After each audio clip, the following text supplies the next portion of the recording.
Auburn made the change, and it paid off.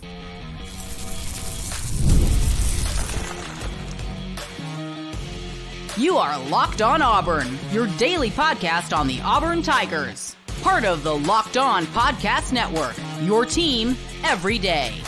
Yes, welcome on into Locked On Auburn, your daily Auburn Tigers podcast. It's the morning after edition. I'm your host, Zach Blackerby, joined by the Darrell Dapprich, Montgomery radio legend, who's going to have to carry a lot of this Sunday morning show because my voice is fried. But hey, Darrell, I mean, you saw it firsthand in the press box of Jordan Hare, the Hank Brown era beginning at Auburn, his first start as a redshirt freshman, 4 touchdown passes to 4 different receivers. It's everything you want to see from the first start, mid-season change. It's everything that we could have asked for.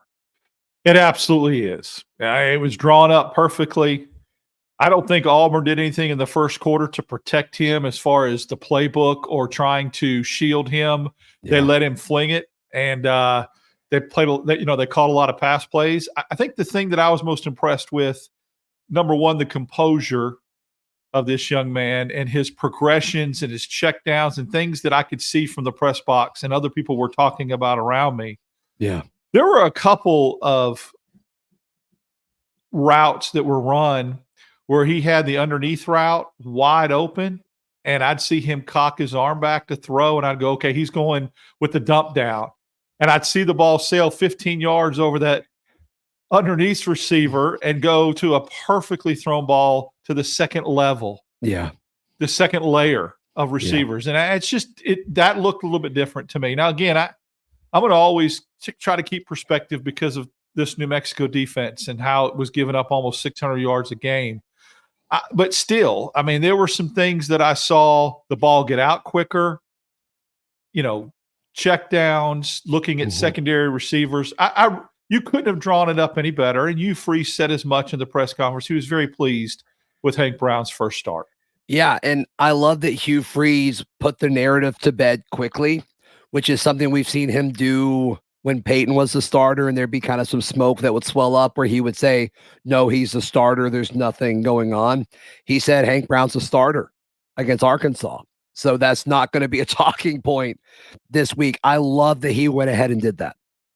Yeah, he put that to bed, put that to rest, and said that he feels like he wants to see the progression as they step up now to an SEC opponent. Really surprised me that he said he made the decision Monday, but waited till Thursday or Friday to tell the 2 quarterbacks. But I could tell when he was talking about him in the press conference that he was very pleased with some of the – I think he said there were 2 throws that he wished he would have went somewhere different during a blitz package. And one of the throws, he thought there was a man defensive, and it was not. And when he got to the sidelines, Peyton Thorne was the first one to tell him, hey, look, this is what you're looking for to see if it's man coverage. And so he kind of overheard that conversation. He was really pleased with that Peyton responded that way and tried to coach him on the sidelines. Eyeball test, a couple of throws that I thought he was going to the easy dump down, and it just went to the next level. And the not deep who this ball, kid is. That's not who he is, Darrell. I don't care who was covering Keandre Lambert-Smith on the 50-yard pass. It was a freaking dime. Beautiful. Dime. He dropped that in the only spot that could be – because the guy Keandre Lambert-Smith had a step. One step on the guy. You underthrow that ball, or if you throw that ball and let it drift to the sideline a little bit, or how many times do we see a ball like that thrown way too far inside and the receiver's trying to come back and dive for it? He put it right where it needed to be. Yeah. And I said this when I went live right after the show or right after the game. There's something about when Hank launches it deep, at least on the TV broadcast, you feel like somebody's going to catch it. Yeah. And like you can't really explain it. The one to KLS, the one to Sam Jackson, it was like 26 yards. In the second half or the fourth quarter, the one to Perry, where Perry adjusted and got that one. It's just like whenever especially in the TV broadcast, when you see him launch it and the cameraman has to zoom out to go track the football. It's like, what are we about to see? About to be good. And so far, I mean, he's going out there and slinging it, and it's been everything you could want. The Sam Jackson throw was the one I'm talking about. It was 26 yards. Yeah. He had a receiver in the flat, maybe 5 or 6 yards wide open, probably would have got 15 yards, not touched. And he threw the ball over the top of the underneath receiver to Sam Jackson, who made a nice catch and made a little bit of a run afterwards. A couple drops too. Perry dropped a ball late in the game. It would have been about a 20-yard gain along the sideline. Rico Walker dropped the ball over the middle. 2 consecutive passes were dropped. I mean, his numbers would have even looked better. Now, in the second quarter, this question was asked, and I'm glad it was at the press conference. He was 1 for 6 in the second quarter. He had an incredible first quarter and an epic third quarter. He was 8 for 8, I think Hugh Freeze said in the third quarter. Yeah, third quarter was great. 6 in the second quarter. Well, you know what happened in the second quarter? It was a torrential downpour. Rain. Yeah. And they said, well, why didn't you run it? And he said, I wanted to see how he handled a wet ball. And it was hard. He said nobody in those conditions are going to have good passing numbers. Auburn started to run the ball more effectively in the second quarter. We'll talk about that as well. But I don't know. His ball just has a trajectory when it leaves his hand, like you said, that just screams it's going to get caught. Yeah. Good first step. We'll see how this translates to Arkansas. But what you wanted to see in a redshirt freshman in his first start, you couldn't have scripted it any better. 4 touchdowns to, what didn't people catch the ball tonight? I guess I can't remember. 10, let's see. Yeah, I didn't have the stats in front of me. Well, the stats that are given to us after the game, like stop at a certain point, like they're like, yes, 10 different players. There you go. I'm Rain Man. I remembered that. So well done. Look, here's a play that I really, really loved. Okay. And it's not just because people tweeted out that I called it from the press box, because I did. They lined up, and I said, my God, can we throw it to a running back on a dump down at one point? Can Auburn just do that? The Jarquez, you call that? Yes. Hank looked left at the fade route. Yeah. How many times in that area does Auburn force the fade ball, right? Sure, right. He looked left. The safety went with his eyes, and Jarquez released like he was going to block, waited 3 seconds, released into the flat. Hank looked left, looked off that receiver, dumped it 5 yards to Jarquez, who walked in. I know it's a simple little dump down check, but checking to the fade with his eyes, and finally, thank goodness, throwing to a running back out of the backfield, it was a nice play call. It really was. And if it was designed to do that, I don't know if that was his secondary read or not, if he was supposed to go fade and it was covered, but it really was a thing of beauty for something being so simplistic. There was a few times where he'd be back there and you'd see him go 1, 2, 3, and then throw it. And it's like, what? We could do that at Auburn? With a patchwork offensive line. The O-line was fine. People are like crapping on the O-line. I think it's fine. But when I say patchwork, I mean it wasn't the regular offensive lineman. I'm not saying that in a negative tone. I'm saying I understand. My bad. They had to move people around, right? So they moved people around. So that's what I mean by patchwork. It had guys playing out of position. And for him to be able to do that, they've got to be holding their blocks. I'm not Matt Luke, but I think that's the case. Yeah, I think so too. So something you hinted at and something you asked Hugh Freeze after the game, I think is extremely relevant. And so let's jump into what that could mean next, right here on Locked On Auburn. Darrell, today's show is brought to you by our friends at 5 Hour Energy. It's a late one. We're recording this after midnight Sunday morning. And the only reason this is possible because about 6 hours ago, I took a 5 Hour Energy. Yeah, you're exactly right. The ride home from Auburn on those dark roads screamed 5 Hour Energy. It was calling my name. Like you opened up the cap on the bottle and it was saying Darrell. So yes, very clutch tonight. Trust No me. question. No question. So go to 5hourenergy.com. That's the number 5hourenergy.com to get some 5-Hour Energy product today. Use our code Locked On CFB to receive 20% off your order. The offer is only valid till September 30th. So be sure to check that out quickly. 5hourenergy.com. Use promo code Locked On CFB. Today's show also brought to you by our friends at Alumni Hall. Alumni Hall is our favorite place, Darrell, to buy Auburn swag. Do me a favor and list some things that you can buy at Alumni Hall. Well, you can buy hats. You can buy. Here's something that I bought my first time was infant. Like I have 2 granddaughters, and when I wanted them to have their first Auburn onesie or cheerleading outfit, that's where I went to. Yeah. Yep. Three great physical locations in Auburn, Opelika, and Huntsville, and also alumnihall.com. So be sure to check them out. Thank you to Alumni Hall for sponsoring the show. Thank you so much for making Locked On Auburn your first listen every single day. Man, we've put up a lot of shows this weekend, and they've all been good. They've all been fun. Okay, so Darrell, you asked Coach Freeze about New Mexico's quarterback and how it helps prepare possibly for Talon Green this upcoming weekend, that's the name of the Arkansas quarterback, the transfer from Boise. I said when I went live after the game that Arkansas is like a better version of New Mexico as far as they've got a dynamic quarterback. They're going to be able to score points. Their defense is And I just think Arkansas is a better version of the team that Auburn just beat. I do. I will say this, and Hugh Freeze hinted at this to me off the record.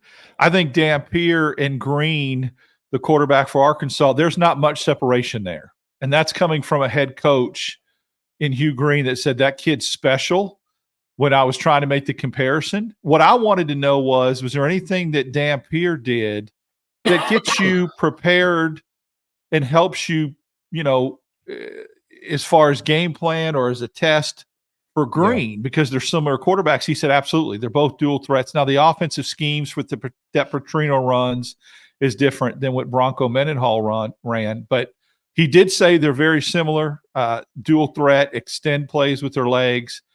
But he went back to say, again, Dampier made some plays. He's pretty special. I mean, he threw some balls, Zach, to be perfectly honest, that I when they were let go, I was like, that's a stupid throw. And a receiver caught it because there wasn't an Auburn defensive back. But Arkansas has a better running back. Yeah, has a better running back than New Mexico does. Mm-hmm. And I think their defense is, better than New Mexico's, obviously. But from a quarterback standpoint, they're similar. But you're right. The running back, the number 22 for Arkansas, is really elite, and their defense is giving up a lot of points. I mean, like UAB scored. Johnson, is that his name? Yeah, he's very good. Yeah, he's but I mean, UAB scored some points on Arkansas last night, and so I think that at the end of the day, Auburn's going to be able to score some points, but defensively they have to play better than they did in the first half, or they'll be playing from behind. Right. All right, let's talk about some of the negatives. So let's talk about the defense first. So the D line is an issue from a pass rushing standpoint and containment, and then the back end is a problem because we're making coverage look really difficult at times. And I'm not even talking about losing matchups. They're just not even covering dudes on some plays. There were so many wide open receivers. I've covered a lot of Auburn games, and I can't recall a time that there were receivers. Now, let me say this too: the pass rush thing. I'm perplexed as to why they keep dropping McLeod and Kieron Johnson into coverage. Kieron Crawford, I said Kieron Johnson. That's carry on. It's late. Kieron Crawford into coverage when they're your two of your most elite pass rushers off the edge. Zach, there were 2 plays. Charlie Fye was sitting next to me in the press box, and I swear we saw Keldrick Falk drop into coverage too. Yes. What are we doing? And I'm going, why? They're your best pass rushers. Auburn had 0 sacks. 0 sacks. And I get the argument of, you don't want to be predictable. Like you don't want the quarterback to know who's coming or whatever. I don't care. If 35 is on the field He needs to be sprinting at the quarterback. Absolutely. Every single snap. He's not here to cover the flat. No. You didn't bring Kieran Crawford from Arkansas State to cover the flat or be 10 yards off the line of scrimmage. You got him to go get the quarterback. It's insane. It is insane. And that's why you're not getting the kind of pass rush that you need, because you're asking guys that are your best pass rushers coming off the edge to not do that, what they do best. And that's perplexing to me. I wish Durkin would have been made available for the press conference, because that's the question I would have asked him. And then the second thing is the secondary, not only are they losing receivers running free, when they do, they're just not playing the ball. A couple of those pass interference calls, I think, were questionable. The one Agreed. on Jaron Thompson was questionable. The kite went in the end zone when Auburn couldn't get off the field, 2nd and 24, 3rd and 21, and you can't get off the field. You can't do that against teams in the SEC. You're going to have to clean that up. That's pitiful. That's embarrassing. Now, at the end of the day, they held a really potent offensive New Mexico team to 19 points. And of course, 13 of that was in the first half, which the trend is Auburn comes out and plays better in the second half. Right. But there's also a trend that every game New Mexico's been in this year, they got their doors blown off in the second half. And Auburn continues that trend by outscoring them 28-6 in the second half. I kind of tweeted that out at halftime and said, this is what's happened. Is the trend going to continue? And it did. But I get that. Darrell, what was one of those teams that did that to New Mexico? Montana State Bobcats. What was the other one? I refuse to acknowledge that team who got boat raced by Kansas State Friday night, so I will not say their name on this broadcast. Got it. They're a Wildcat. Arizona. Arizona. But that's right. I was a little bit shocked in the first quarter, too, that Auburn was having trouble running the football on New Mexico. And then something clicked, and they had their way from like the second to last possession of the first half for the rest of the game.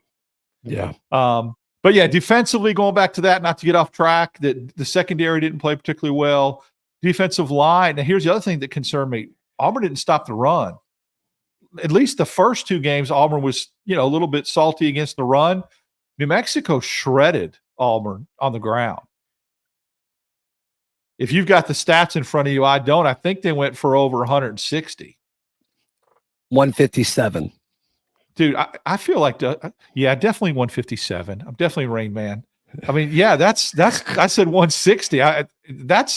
Auburn shouldn't be giving up 157 yards into Mexico. I'm sorry, they shouldn't.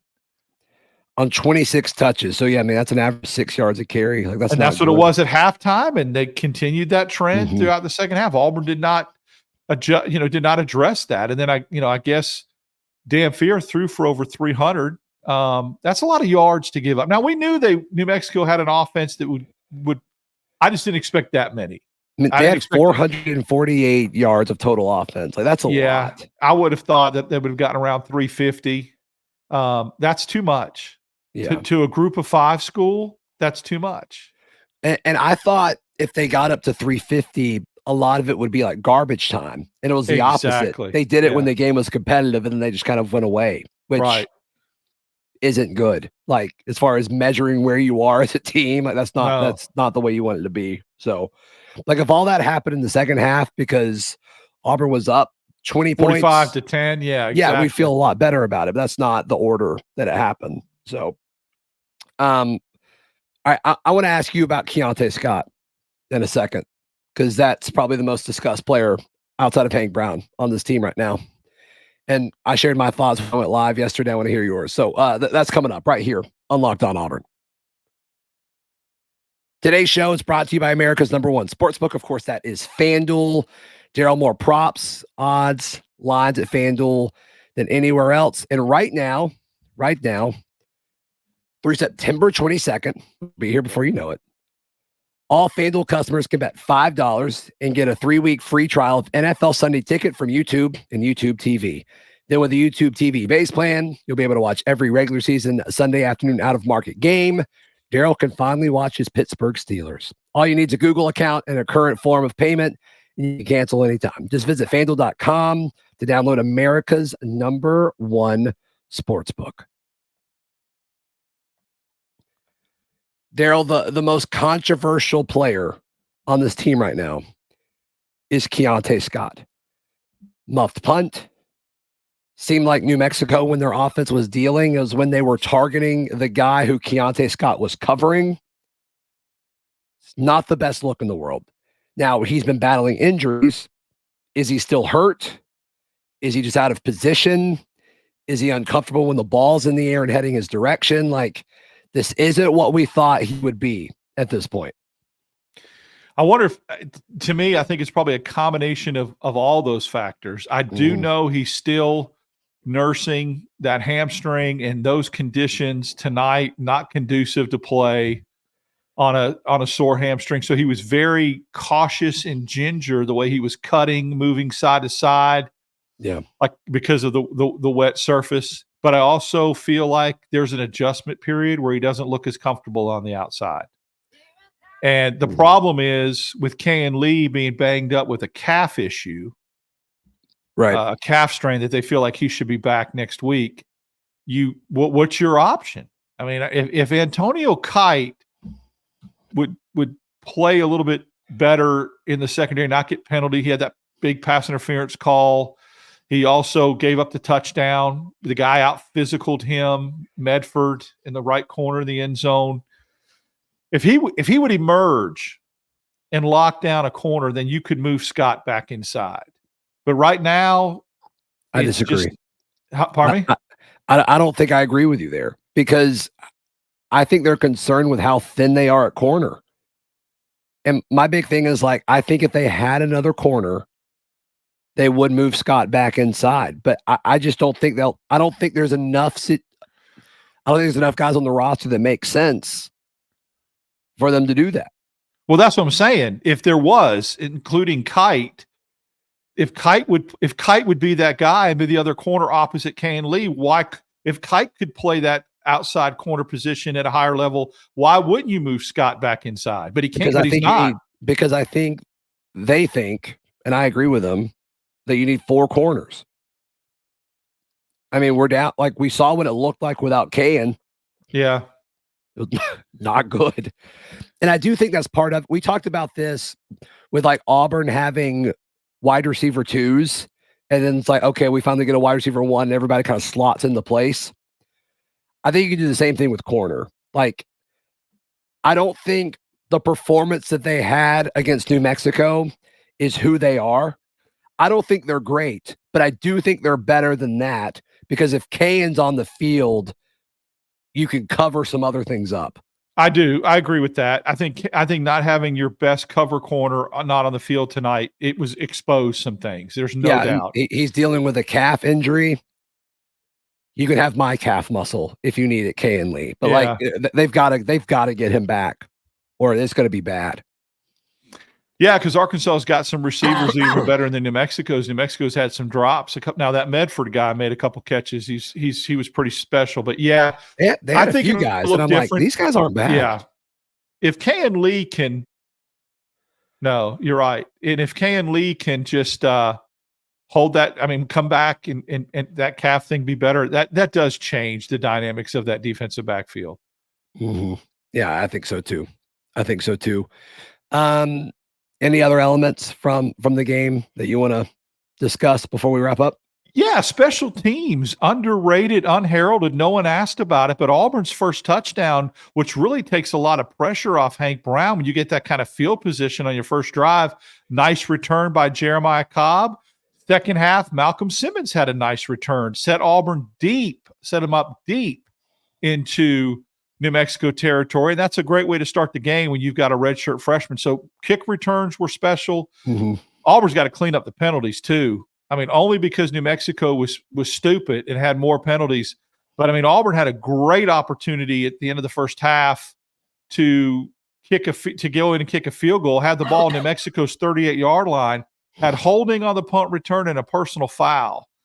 Backed them way up. Took them out of field goal range. They couldn't. They ended up fumbling on that drive, driving for a field goal. So Towns Magoo, I think, would have had a shot to give Auburn a bigger lead. Got to clean that up. Penalties were just outrageous. I mean, now of course they were flag happy. If you go back and look at how many penalties were called total in that game, it was unbelievable.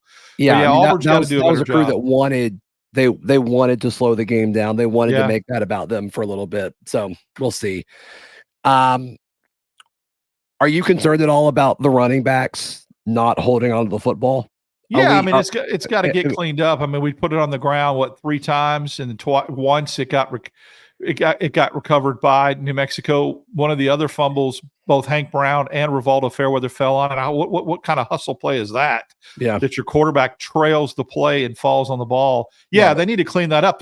That's 2 games in a row where they put the ball on the ground 4 times. It's got to stop. Yeah, and it raining, like, that's not an excuse.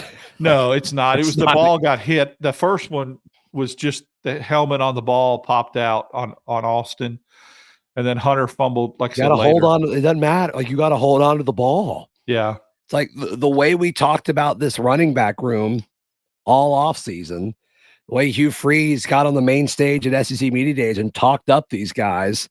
Hold on to the dang ball. I agree. It's frustrating. There were some frustrating elements of that game, which is interesting when you beat somebody 45-19 and you feel a little pissed off at some point during the game. It doesn't really feel like they won by that much. It really doesn't. But what they did do is in the second half, they put them away. Again, 28-6, 22-point spread in the second half. That's what you should do. Make some adjustments. And they got the running game going. But no sacks, turnover ledger again, even. Auburn did finally force 2 turnovers, but they put it on the ground twice themselves. So, yeah, I'd like to be on the positive end of one of those. It's got to come eventually, right? Yep. It's got to come eventually. I hope. Darrell, how can people check out everything you've got going on? Follow me on X, Dap6410, Instagram, Darrell Dap. I'm about to drop an article, or an article will be dropped on the barn.com for barnauburn.com about some takeaways. And then with you 3 times a week. Yep. Let's go. Yeah. Please like the video. Please subscribe. We'll see you next time. This has been Locked On Auburn.